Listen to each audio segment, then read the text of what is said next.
Good afternoon. Welcome to the June 4th, 2024 Public Services Committee meeting.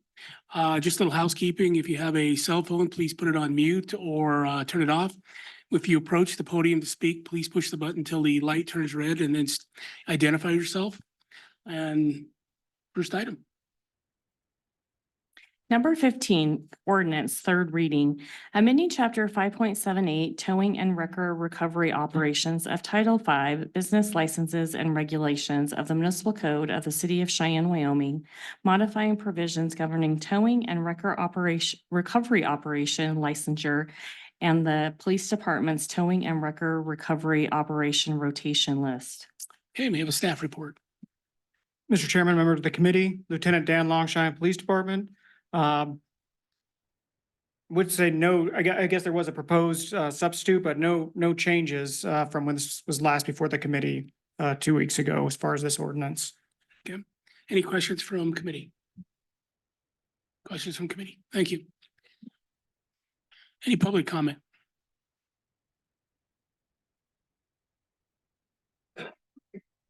Okay. Richard Johnson, 612 McGovern Avenue. On this, I requested John Brody to look into this after a comment I made on council after we had heard discussion from the tow truck drivers where in regards to the fee schedule that was put in place under resolution, that I had asked them if they were okay putting it into ordinance, that we would put it into code, that every 4 years, there would be a requirement to actually evaluate the schedule if it was currently working as designed at the current rates, if there was a need for an increased rate, and, you know, beneficial if there was actually to be a decrease in the rate, that it would actually put into the code now that we would be required every 4 years to kind of look into this fee chart. And so John has the specific language, so I'll let him continue on because he was the one that drafted that sentence. Okay.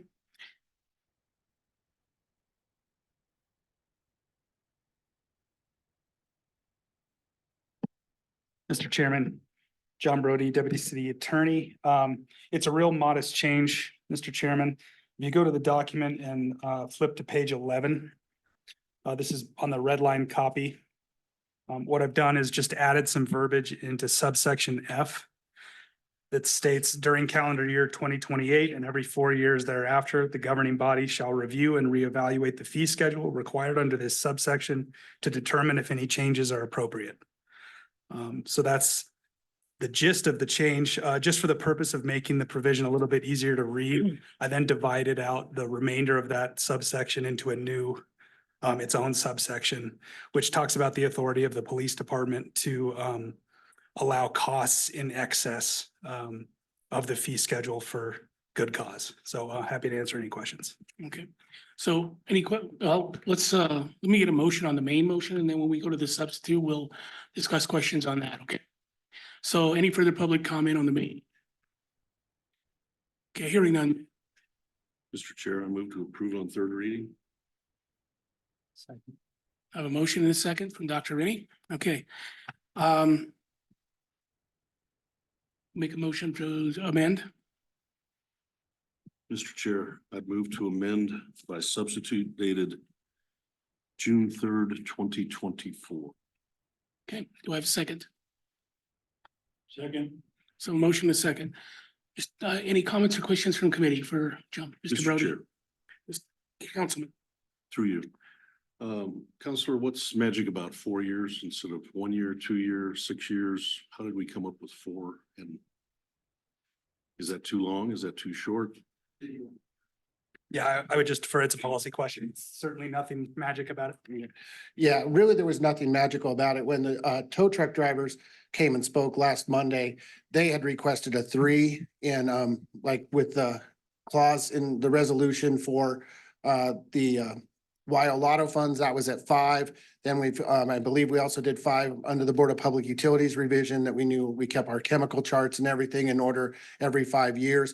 And so because they suggested 3, we typically go with 5. Therefore, the middle number was 4. And so that's how it was picked. So there's nothing magical about it. It was just between the 2 years. And then when John and I had spoken, because typically every 4 years, if there's a new administration, then every time before that, you know, vote would happen for the next executive to come into office, that it would be reviewed right before the next administrative officer, CEO, mayor, whatever we call them at that time, would, have this already drafted prior to them going into office. So that was why the 4 years was selected. Any further questions from committee? Comments or questions? Okay, any public comment on the amendment? Public comment? Hearing none. We have a motion and a second. All those in favor on the amendment signify by saying aye. Aye. Okay, now we're back on the main motion. Any further comments or questions from committee? Didn't ask for no's. I'm a no. on Oh, that. I'm sorry. Any no's? No. Dr. Rennie is a no. Okay, now back on the main motion. Any further comment or question from committee? Comment or question? Okay, all those in favor signify by saying aye. Aye. Any no's? No no's. Okay, next item. Number 18, ordinance second reading, amending sections 1.4.3 defined terms and 2.2.6 temporary use approval of the Unified Development Code, adding a minimum of 14 days. Staff report. Chair and members of the committee, Connor White, Planning and Development Department. The text amendment before you is to do a little bit of cleanup with our temporary use section of code in the UDC. So it's cleaning up the definition and then cleaning up some of the sections within the temporary use approval section. What this is really doing is basically adding kind of a 14-day minimum in there. If you're under 14 days, it won't require a temporary use approval through our office. If you are over 14 days, then you need a temporary use approval. Where this really stemmed from is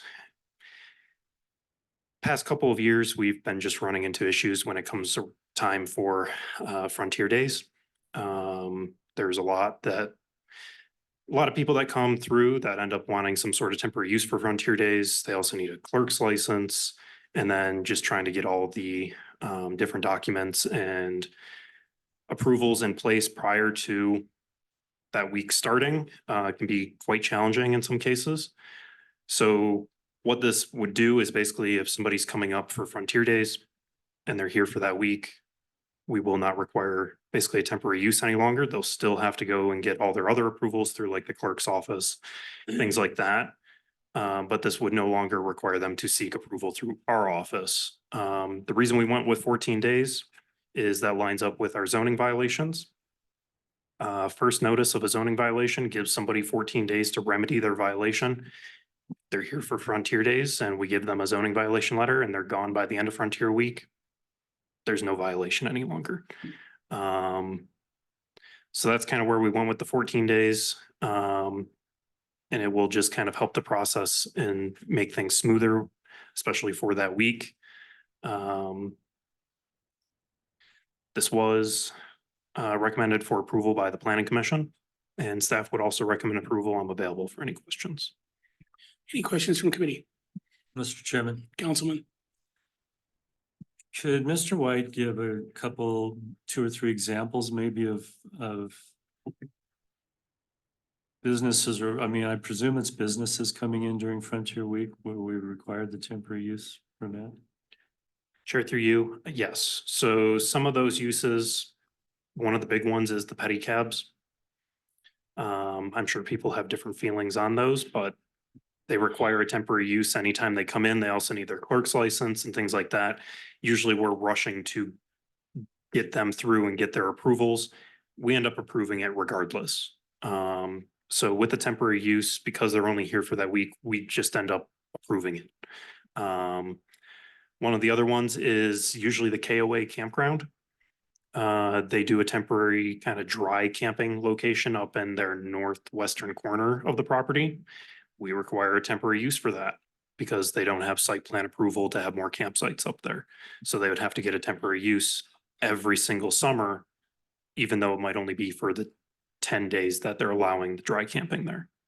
And they also have to get approval from various other agencies, environmental health and things like that, to even be allowed to do that. There's probably other businesses that probably don't even come to us for temporary uses during that time, because they might just be pop-up locations throughout the city. But then they might only be here for that week. But the big ones that come to mind that I can think of that we usually have to deal with are the KOA and then the pedicabs. And usually it's multiple pedicab companies that have to go through us as well. Thank you, Mr. Chairman. Any further questions from committee? Okay. I just have one for you, Connor. Do we have, you mentioned Frontier Days, but if there are other times of the year that we run into this? Yes, so. I mean, the big one is Frontier Week because of how short it is, but this temporary use section does get used. For example, there's the peach stand that usually comes every year, that's in front of Target and Delrange. yeah, Delrange and everything. They are doing a second location this year. But what we've also done with those locations where they are coming every year, they're here for the 4 months. We're pushing people to do a site plan minor on those because they're here all the time instead of doing a temporary use every single summer. But those are other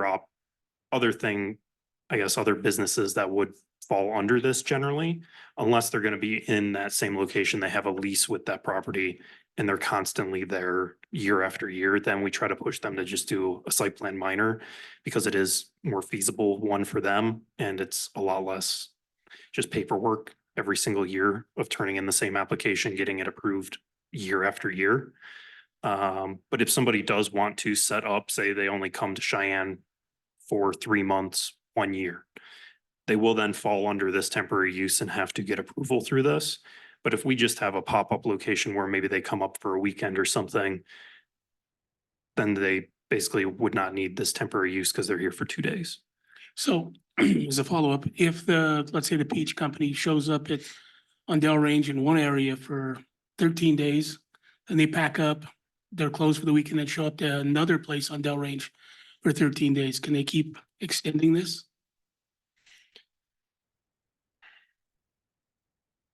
Chair, through you, that's where it could get complicated. Obviously, if it is a business doing it consistently like that, we might just end up requiring the temporary use Okay. in general. If we see a business that's constantly doing it, because then yes, they are taking advantage of this in a way that it's not meant to be taken advantage of. But that is the tough part because even by doing this, if we didn't do this, we still have people who will still go and do what you're talking about and still not come to us for a temporary use. Thank you. Any further staff report? And I wasn't playing Stump the Planner, okay? Mr. Chair, through you, this is Seth Floyd with the City of Cheyenne Planning and Development Department. I just wanted to talk a little bit about temporary uses and how they work sometimes. Food trucks, for example, will roam around the city. We don't require temporary use for every one of their locations. They get a temporary use through the clerk's office and they show up at one site one day, or the next weekend they're in another place and the next weekend they're in another place. If they keep coming back to the same location over and over and over again, that's when we do require temporary use or possibly a site plan. There are definitely site plans that we've processed where they have a food truck spot on their site plan, and that's the food truck spot. And so that way they don't need a temporary use or other site plan for that use. But food trucks and things like that, they wander around the city, they're in locations for weekends, and they don't require temporary uses. So if somebody was mobilizing and moving around and was at a different place every weekend, then yeah, they could do that as long as they had the correct approvals from other agencies, other city agencies. Zoning code is focused on the land more.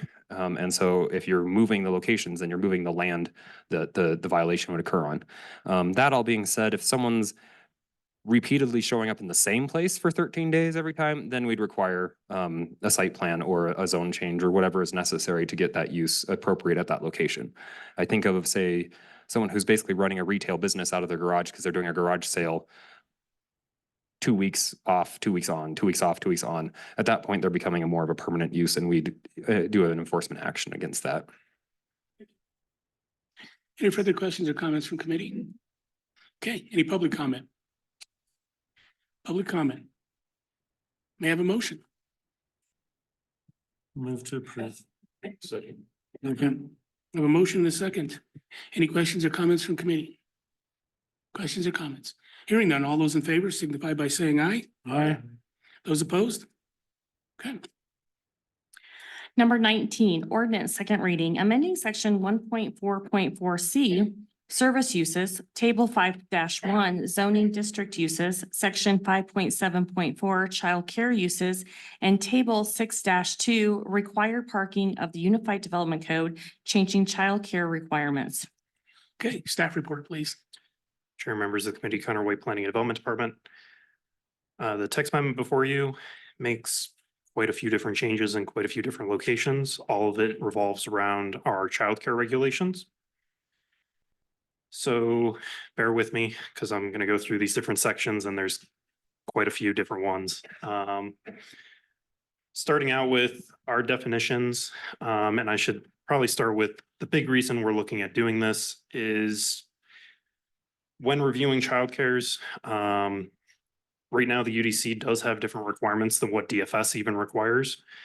And these amendments are more or less to basically get in line with how DFS regulates childcares here in Wyoming and in Cheyenne. So it's, in a sense, making childcares a little bit easier because we have gotten kind of, from just talking with people trying to open up childcares, some complaints about how what we require is very different than what DFS requires, and it can get confusing on what they actually need to do going back and forth.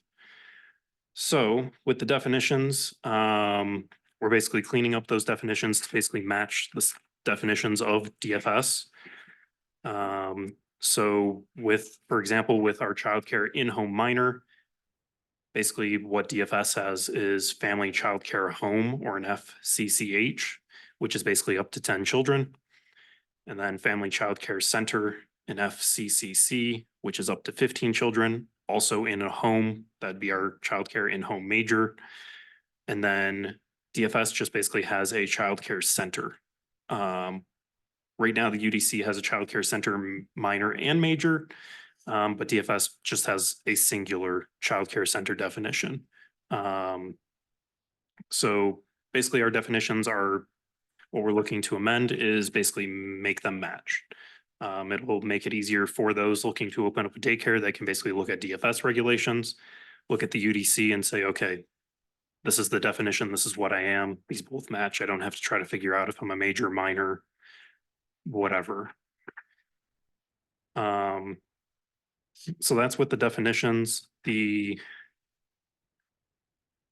going to skip the use table for a second and go into 5.7.4 because that's actually the childcare use regulations.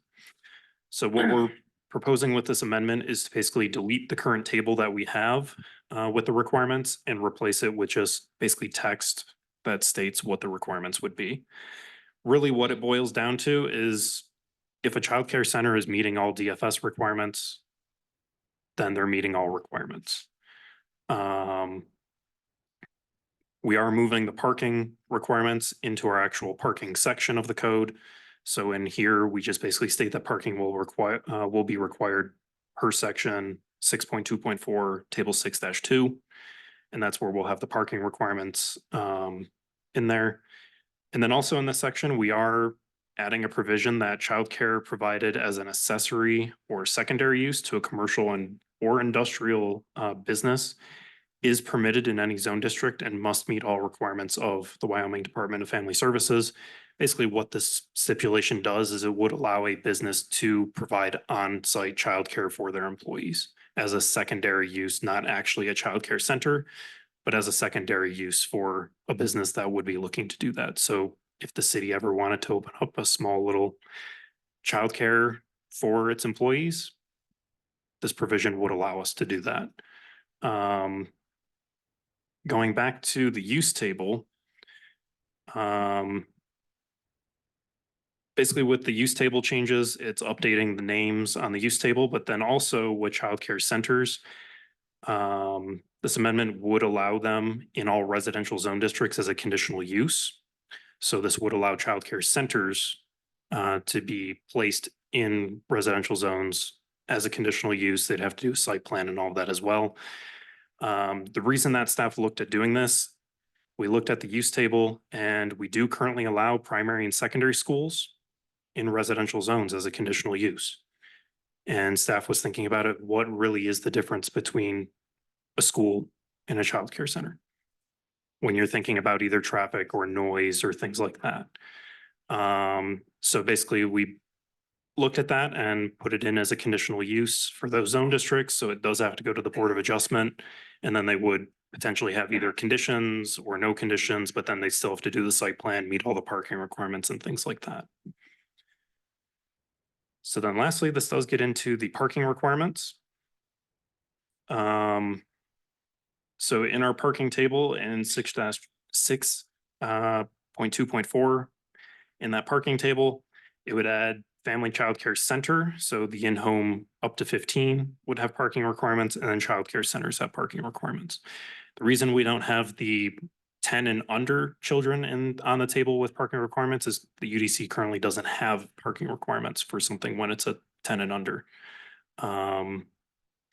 But with the family childcare center, so the in-home up to 15, it's 1 space per employee and 1 visitor space. That's what current UDC requirements are. And then the childcare center, we would require 1 space per employee, 1 space for each 20 children at maximum capacity, plus 2 required spaces. So there will always need to be, regardless, there will always have to be at least 2 required spaces, and then 1 space per employee. And then depending on the number of children, there would be another parking space for every 20. Staff came up with these numbers. I don't know if council had opened up the Excel sheet that there was a link to and played around with that, but we did actually put all of these into an Excel sheet and play around with numbers, trying to figure out the various different parking requirements and what that would look like. What we're requiring here is a little bit less than what the UDC requires, but is very close to what the ITE requires for the engineering, traffic manual and everything. So we're kind of in that middle of what our new parking, what we're proposing new parking requirements would be. But it would be less than what the current UDC requires. So that's an overview of the amendments. Planning Commission did recommend approval, and staff would recommend approval. I'm available for any questions. Any questions from committee? Dr. Rennie? Mr. Chairman, I just want to ask Mr. White if the establishment is going to be allowed to count on-street parking as their parking spaces. Mr. Chair, through you. So because we did move the parking into our actual parking section, they can use parking credits for their parking, which would allow on-street parking. Does that generate, I worry about somebody that has a daycare facility getting after their neighbor then for parking in front of them, because that's their, what they consider their designated parking space. Is that ever discussed as a potential issue? So, Mr. Chair, through you, when it comes to required parking spaces, those required parking spaces, if you're using the on-street credits, have to be adjacent to your lot.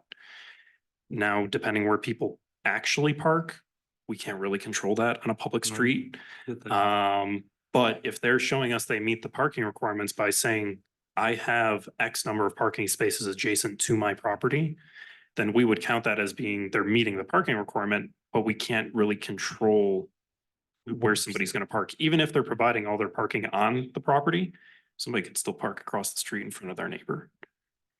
Thank you, Mr. Chairman. Okay, any further questions from committee? Further questions? Any public comment? Public comment? Okay, may I have a motion?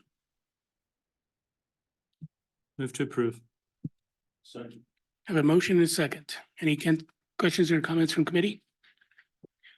Mr. Chairman, Mr. Laybourne? I'm going to declare a potential conflict of interest on this and review some of the matters that have been brought up here. When you get into the DFS and then the licensing, it is going to certainly require some review on my part. So I won't be voting on it Okay. at this committee meeting because my wife and I have a childcare center in our home. Thank you. Okay, further comment or question from committee? Hearing none, all those in favor signify by saying aye. Aye. Those opposed? Number 20, ordinance second reading, creating section 10.24.190, critical traffic control areas, creation and administration, enhanced penalties of the municipal code of the city of Cheyenne, Wyoming, authorizing the designation of critical traffic control areas and authorizing enhanced penalties as specified. Thank you. May I have a staff report, please? Mr. Chairman, members of the committee, I'm Mayor Collins. And I think as we have been on the governing body for a while, one of the more common concerns we hear about is neighborhoods being worried about safety and the speed of cars that drive, through their neighborhoods. And the purpose of this ordinance is to try to address some of those issues and give us some ability to react to those. First thing that would happen if a neighborhood has a concern is the citizens action request form, which I just handed out to you. It's on the engineer's website. It would require 5 businesses and or households to sign up and submit this form to a committee that would be made up of the mayor, chief of the police department, and the engineer, who would be required to look at the merits of this concern, and would give us the ability then to do a speed study over a period of time, including both weekdays and weekends. Look at the crash history for that area.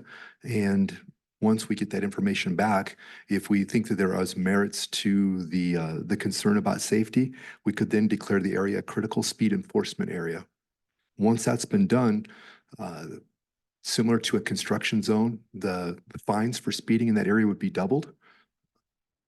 The fines would not be able to be discounted unless the judges were to determine that there's no way these people could afford it. There's a sincere inability to pay, so they would not be able to be pled down.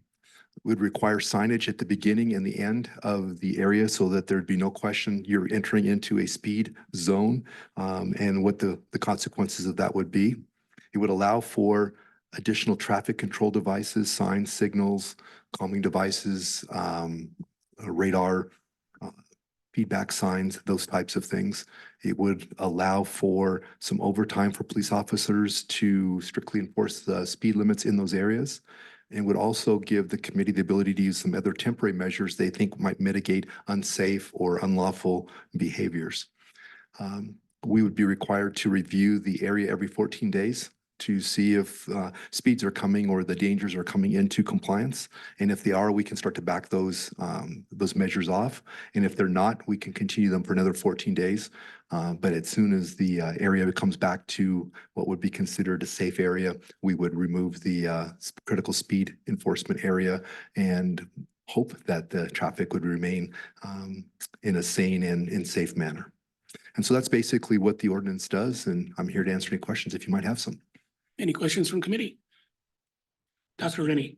Mr. Chairman, Mr. Mayor, I like the concept. But I guess my question is, why would we can do a speed study anywhere at any time, can't we? So why do we have to have essentially a petition from a neighborhood in order to go out and do a speed study?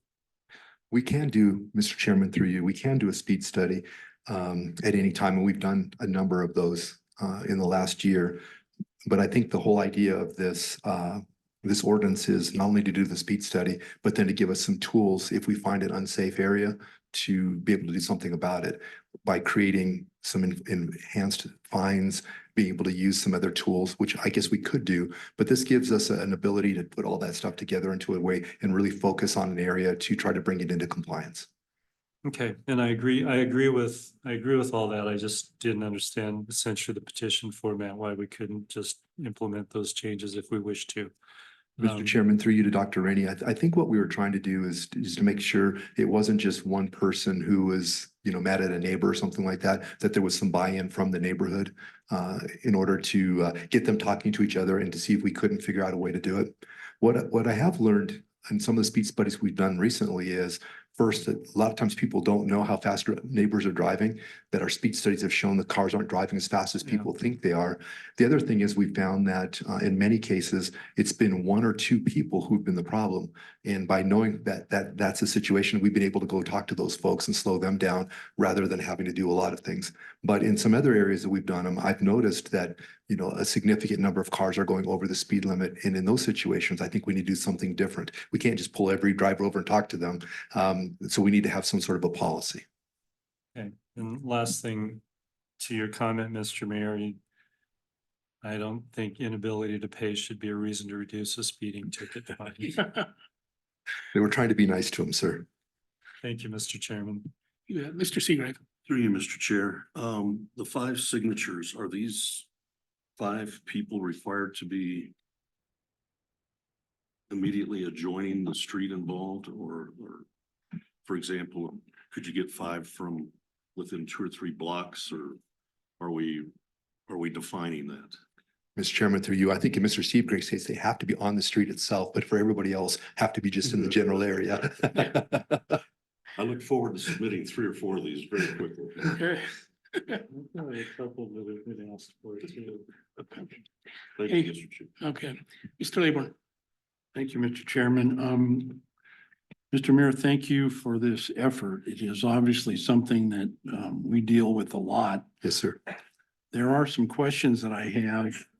Will this critical traffic control area include state highways? Mr. Chairman, through you, we may have to ask Mr. Brody, but I think if they're annexed into the city with the permission of YDOT, I think we could do that. But I think we'd have to ask YDOT for permission. I'm thinking like Warren Avenue, Central Avenue, those areas, they come to mind as areas that I know are problematic. And I've talked to Mr. Tarango from YDOT, and I think if we communicate with them, they're okay with it. Well, that would certainly be a key point here that I'd be very interested in. Since we are the enforcement agency on those streets within our city, but at the same time, there's a joint jurisdiction. So also I was wondering about, for instance, Delrange Boulevard. When I'm out there, I see a lot of speeding and dangerous driving. And yet the magnitude of that possible situation probably precludes that. But I mean, where is the differentiation? And obviously, my hope would be that we could decrease speeding across the city and make people more aware of what those situations are. So what would be the situation on Delrange or some of the other arterials? Mr. Chairman, through you to Mr. Laybourne, you know, sir, I had not contemplated, you know, streets like Delrange being part of this, but when we wrote the ordinance, we did allow businesses and or households to apply. So I suppose the committee would have to take into consideration, how would we do that? And I don't know the answer to that, but I'm willing to have the conversation. Thank you. Thank you. Just one question, it might be for you or might be for Engineer Cobb, is when we talked earlier this year about speeding zones and stuff, he said there was an international signage association or something like that that we had to do a study for before you could put up stop signs or speed bumps, that type of thing. With this, will we be using this to put in like any traffic signage, any speed bumps of that nature, or is this all gonna be a transient where we put everything in for 2 weeks and take everything back out? Mr. Chairman, through you, or to you, I think the ordinance does talk about, we have to put in traffic calming measures and signs and signals and things like that that would meet the warrants. And then at the end, we can leave some of those if we believe that it's necessary. So let's say we put a roundabout in to slow traffic down. We might choose to leave the roundabout in at the end because we think it's important to be able to keep the speeds at a safe level. And so that would be something that Mr. Amen and Mr. Cobb would probably have to make the final determination on. They'd also have to make the determination whether we could put them in the first place. Okay, thank you. Any further questions or comments from committee? Okay, thank you. Thank you. Any public comment?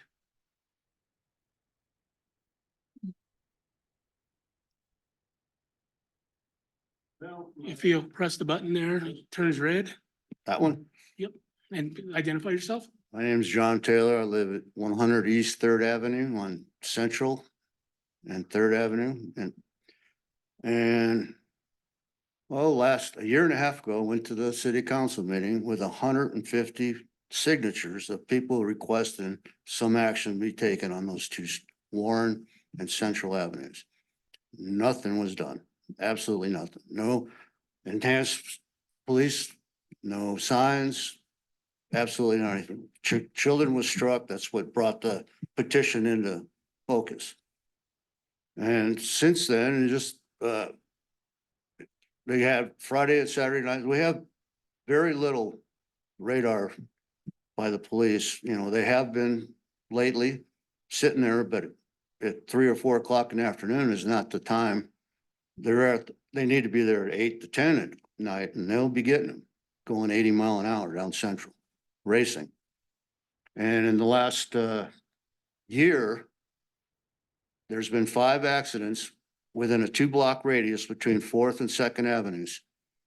And with serious injury, I'm not sure if, you know, the status of if they died or not, but there's been serious accidents with property damage and injuries.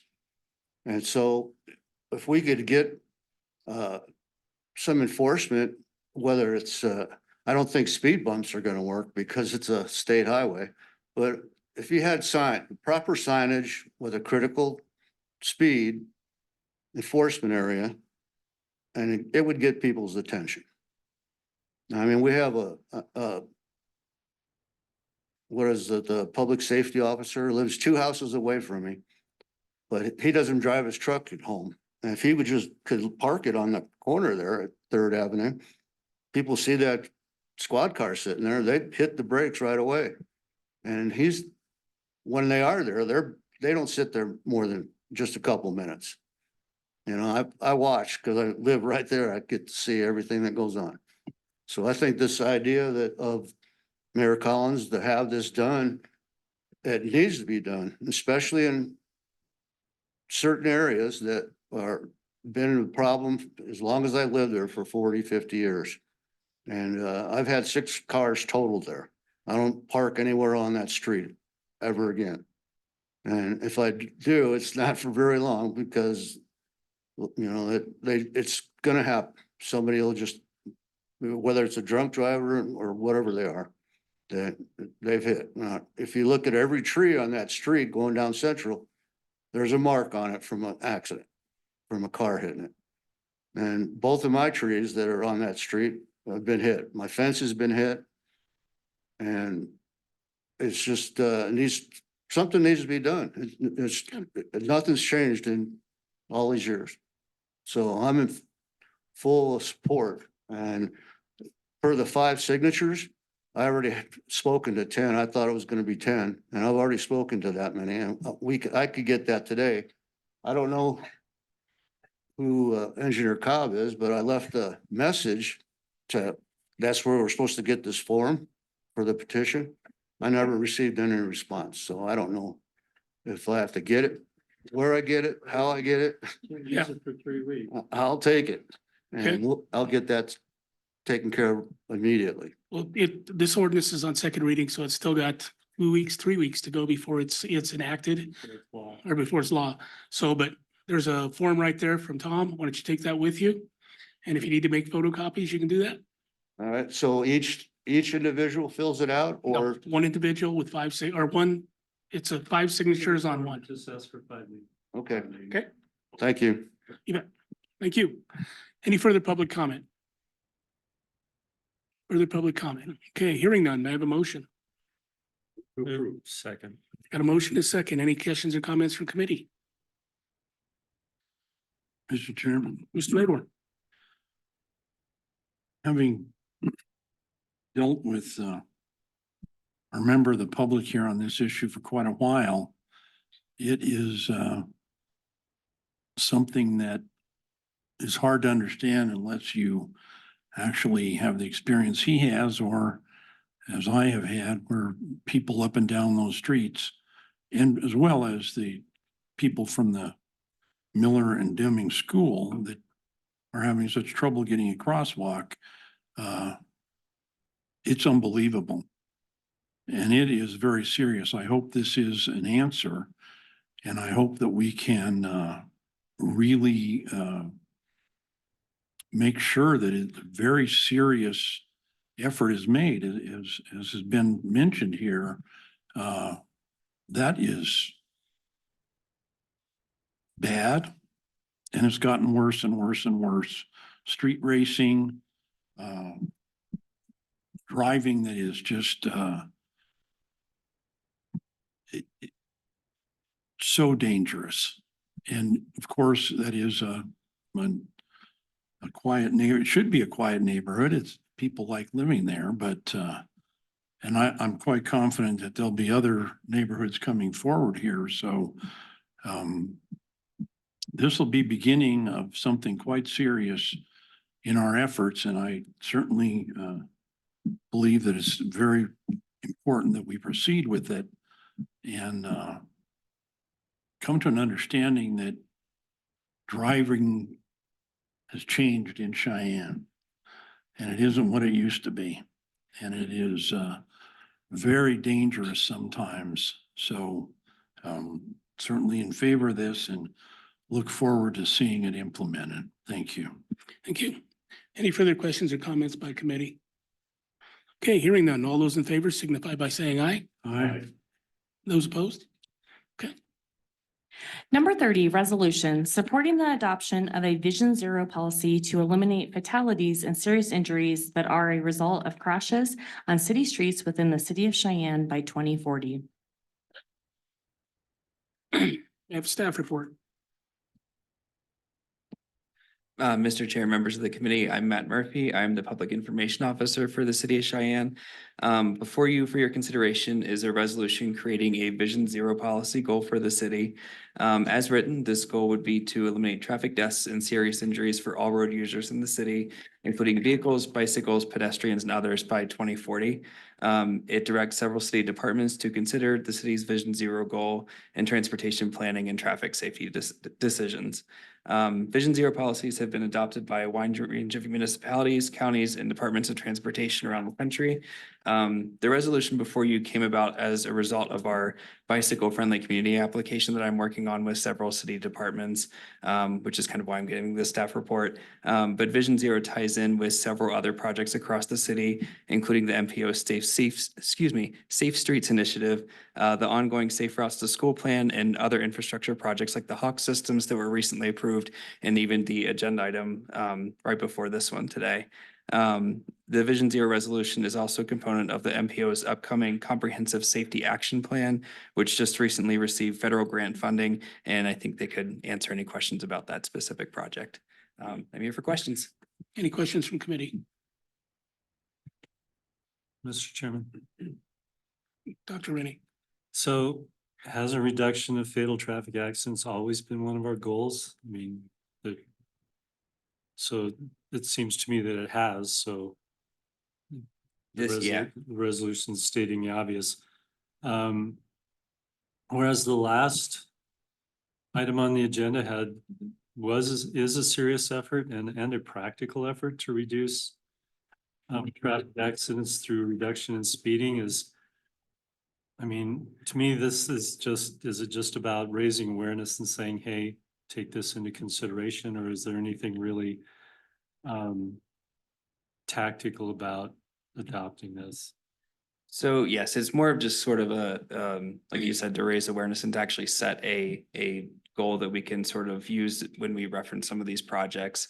The MPO might be able to answer something about their comprehensive safety action plan that's ties into this too. And I think this is a requirement for that plan. Some communities have done actual Vision Zero action plans, which the MPO's effort might actually be one of those. And other communities have just set just sort of a policy goal ambition like this resolution. That answers your question. That helps. Thank you, Mr. Chairman. I would like to hear from our MPO director as how this ties into their program. So otherwise, to me, it just seems like I'll feel really good about voting for it, but nothing else beyond that. Good afternoon, Chair and Committee. Jeff Knopflinger, Cheyenne MPO Director. as Matt mentioned, we did receive a grant recently, $200,000 award from Federal Highways for a community safety action plan through their Safe Streets for All program. That'll be matched with $50,000 from the city and the county. We're going to be meeting with FHWA next week to find out more particulars on that, but I do know one of the requirements is that there is a resolution adopted that has a Vision Zero statement. It's up to you as the governing body to determine what's in that Vision Zero statement, but it is one of those feel good type resolutions, but it is something that's important to at least establish a baseline of where we're at today with our critical hazard areas, as well as what we want to see moving forward into the future. Thank you, Mr. Chairman. Thank you, Mr. Knopfinger. And I guess I just have one. Is this as Dr. Rennie said, is this something we're gonna feel good about voting for, or is there an actual hard plan with this? There's not a hard plan for this, no. that We have set. The warm and fuzzy already. You look warm and fuzzy. Okay, thank you. Is there any public comment on this? Public comment? Hearing none, may I have a motion? So moved. Second. I have a motion to second. Any questions or comments from committee? Mr. Chairman, Mr. Laborn?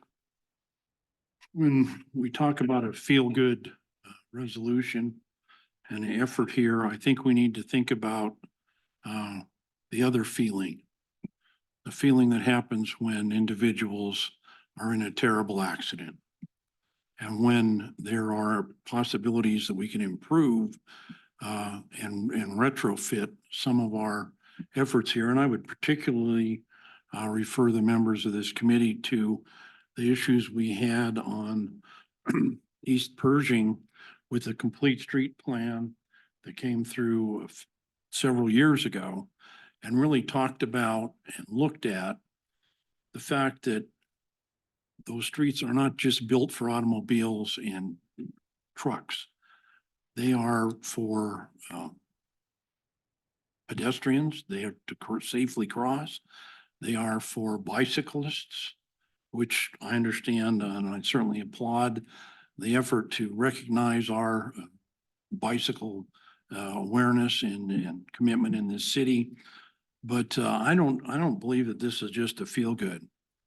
And I can certainly believe that when you look at it, there will be changes in those standards as time goes on. This is an international movement. This has proven results in other communities. And I just want to mention a little the experience that I had yesterday morning on my drive from my home over there by the cemetery down 24th Street to the municipal building.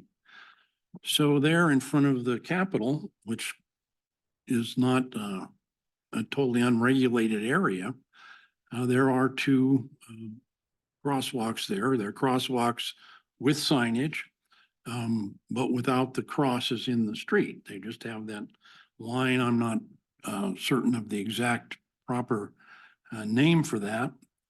But as I pulled up, the person in front of me drove right by the individual standing there in the bump out.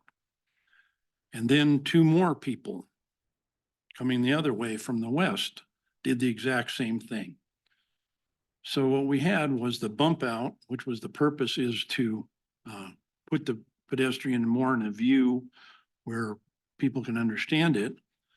And this is a major area of foot traffic in a pretty obvious place that you don't want to be speeding. But I can tell the members of this committee that as a person that does a lot of walking downtown or throughout the city, there is a real big problem with crosswalks. And obviously, I appreciate and applaud the efforts that are going into our Hawk systems.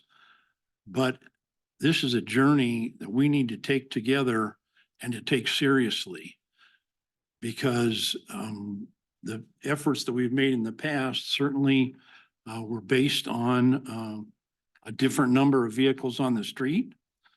on a different attitude of the people that drive, and a different need, as I'd be glad to continue to work on that area of East Pershing, where you have a redeveloping commercial area and how that happens. And certainly, we might recall the effort that had to be made to get that safe crosswalk over there on Dunn Avenue, or is it Duff? I guess there by what was Hoy's Drug. Real serious effort here, or there's a number of cases throughout the city. We need to be more serious about this. And when we start talking about this, I think we need to be thinking of things like speed tables that we don't use. So this is an accompanying effort with the previous action that I think can really make a difference. But I don't consider this to be feel good. I consider this to be a changing city. More people, more cars, more traffic, more driving that is in your face, dangerous. So there'll be a lot that'll come out of this, and it happens for a very good reason. So I speak in favor of that. It is, I think we all know that over the past several years, there's been a change, and there are more deaths and injuries. So this is certainly part of an appropriate response. Thank you. Okay, any further questions or comments from committee? Mr. Chairman, Dr. Rennie? as Mr. Knopfinger said, this requires a $50,000 match from the city. Do we have a fund somewhere? Is that identified?